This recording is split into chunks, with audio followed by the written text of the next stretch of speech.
You ever just vanish, not because you're angry, not because something bad happened. You just stop responding. You pull back, you ghost everyone for a while. And the strangest part is you don't even feel guilty about it. People assume you're depressed, rude, overwhelmed, or secretly falling apart. But you're not. You're fine, you're calm, you're functioning. You're just gone. And here's what nobody really says out loud, that might be one of the sanest things you do. We've been conditioned to believe that constant connection is healthy, that availability equals goodness, that disappearing automatically means something is wrong with you. If you're not replying, not showing up, not staying engaged, then you must be broken in some way. But what if the opposite is true? What if the people who periodically disconnect aren't damaged at all, but unusually aware? Aware of the cost of constant presence, aware of how much energy it takes to always be reachable, responsive, emotionally open. This isn't just introversion, and it's not necessarily burnout either, even though it can look like both. This is about something deeper.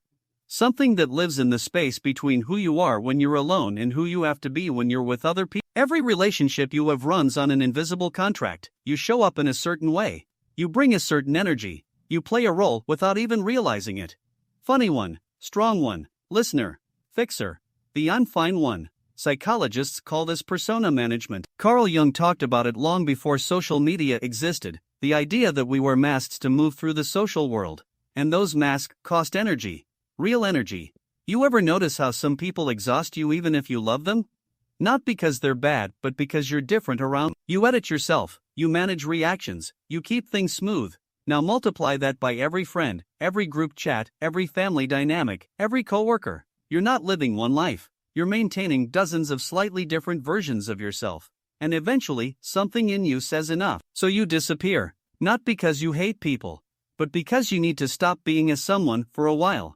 You need to stop performing. You need silence, not to escape others, but to hear yourself again. To remember what your thoughts sound like when they're not shaped for an audience. That's not antisocial, that's self-preservation. But sometimes it goes deeper than exhaustion. Sometimes the reason you disconnect is resentment you don't even consciously acknowledge. Because when you're good at showing up for people, when you're reliable, responsive, emotionally available, you set a standard. And once that standard exists, it turns into expectation. People expect replies, expect access, expect emotional and the moment you pull back, even slightly, it becomes a problem. Are you okay? Did I do something? You've been distant. Suddenly, your need for space is something you're supposed to explain, justify, apologize for. Psychologically, this triggers reactance. When your autonomy feels threatened, you pull away harder. Not out of spite, but out of instinct. Connection stops feeling mutual and starts feeling like obligation.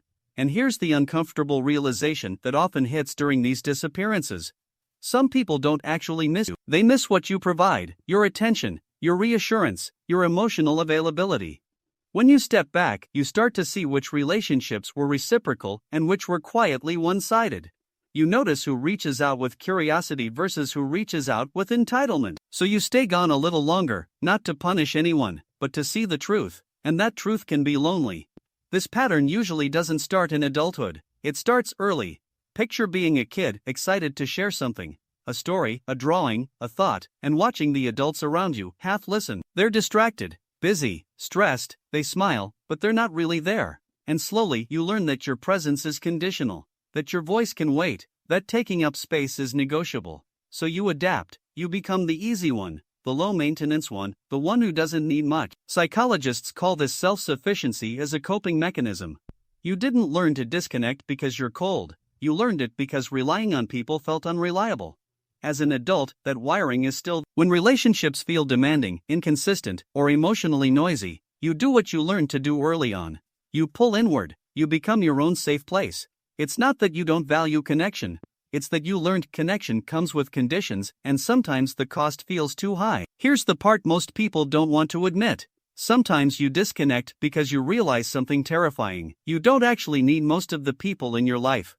Not in a cruel way, not in an arrogant way, but in a deeply existential. You start to see how many relationships are just habits, leftovers from old versions of yourself.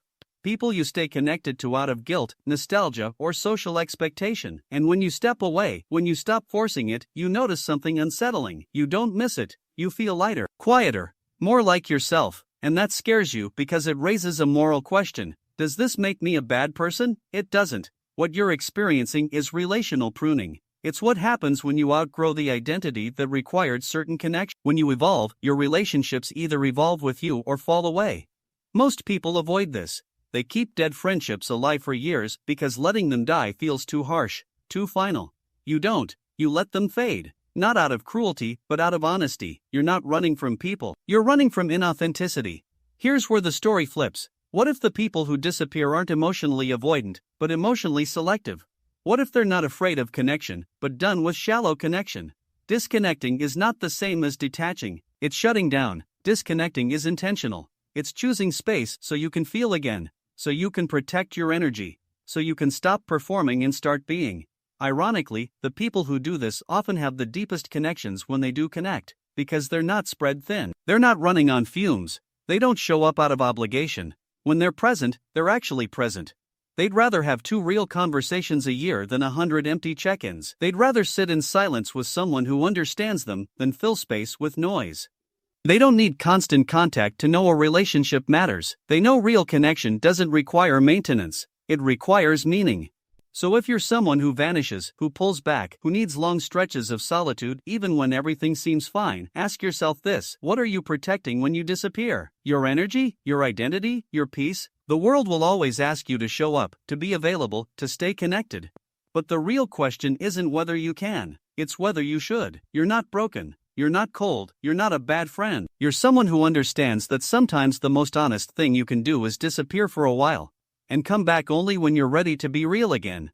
So when was the last time you gave yourself permission to vanish?